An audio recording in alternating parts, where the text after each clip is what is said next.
Right now, Pittsburgh's best sports show is about to begin. Call us or tweet us.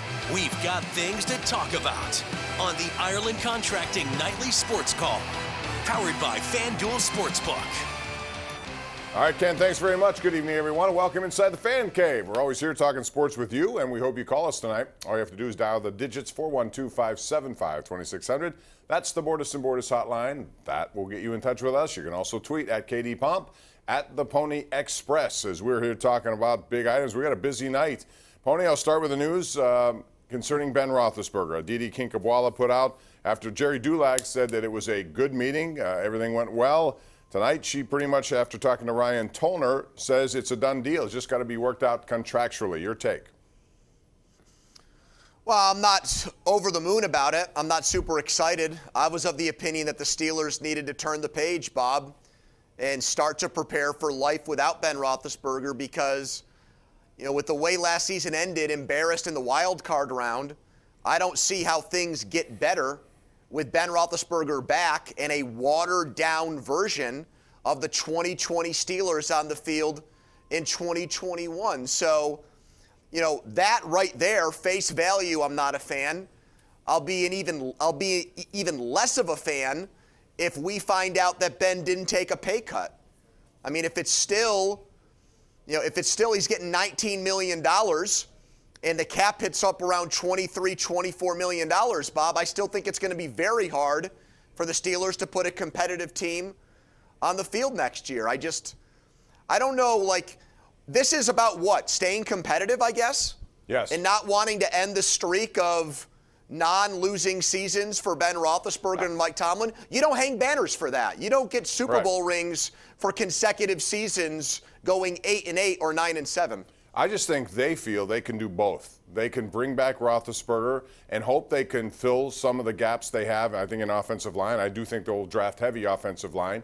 I think they'll try to put a different component on their run game, which makes it easier for him. And I think a year removed from his surgery, his arm should be better, especially later in the year as opposed to what it was this year. He may have worn out for all we know. And I think they can also look ahead to after that. If the answer is Mason Rudolph, I think we may have gotten our answer already. Would you agree with that, Andrew? Because if they truly believed that Mason Rudolph was their guy, I don't think they would have come to this conclusion. Do you? I agree with you, but our colleague here, Charlie Batch, was on CBS Sports Radio about 20 minutes ago. Did you hear what he said? No. He said the Steelers front office loves Mason Rudolph.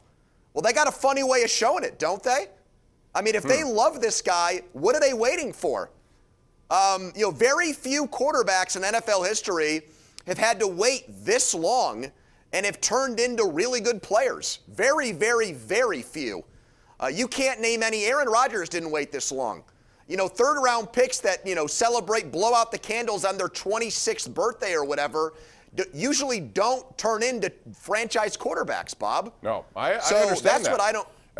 I'd like to hear how he said that because he could just say, oh, they love Mason Rudolph, or they really love Mason Rudolph. I think the tenor of that comment I'd like to hear. But listen, the bottom line is they believe that Ben Roethlisberger can still be effective if they do some things around him that make him better. And we'll see. They have enough pieces, I think, defensively. If they save enough money, they can bring some of those back. I believe Hayden may be a cap casualty in an effort to maybe try a last-minute attempt.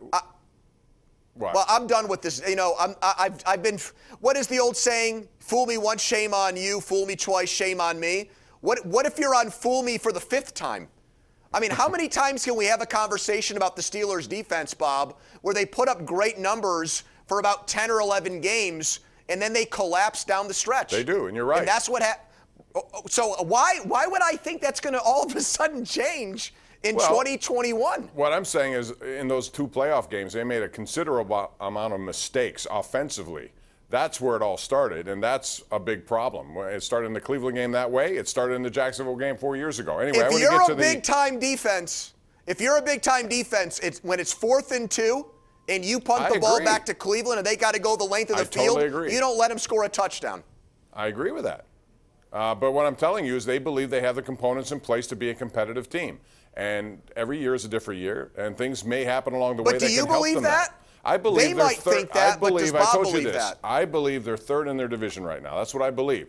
That doesn't mean anything because it's how it all transpires. And regardless of what you think now, things can change dramatically then. And I've seen too many examples. I've been around too long, Andrew. I've seen this. And you can see, and it looks one way now, and it could look different. I think their goal is to try to field a competitive team that has a chance to get to the playoffs, and they believe they're better suited to do that with Ben Roethlisberger. They can still address future, and they may do it even in this draft. We may be surprised by that. Who knows? There's a lot yet to be had, and we're way over. I wanted to get to the tweet of the day, which I will right now, just because I mentioned it, and it came from Aditi Kinkabwala, the Tri-State Office Furniture tweet of the day. And this sums it up. If you get a chance to read it, it's a quote from Ryan Tollner. At the end of it, he says, "A year ago, Ben wasn't sure if he could throw again. He battled back to get 12 wins, 8th division title. They lost down the stretch. That does not sit well for him, so the fire still burns, and there is plenty of gas in the tank." We have to talk about Penguins, too, which we'll come back and do that. And some other things going on in sports. It's a busy night. We want to squeeze your calls in as well. 412-575-2600. You're watching the Ireland Contracting Nightly Sports Call, Pittsburgh CW.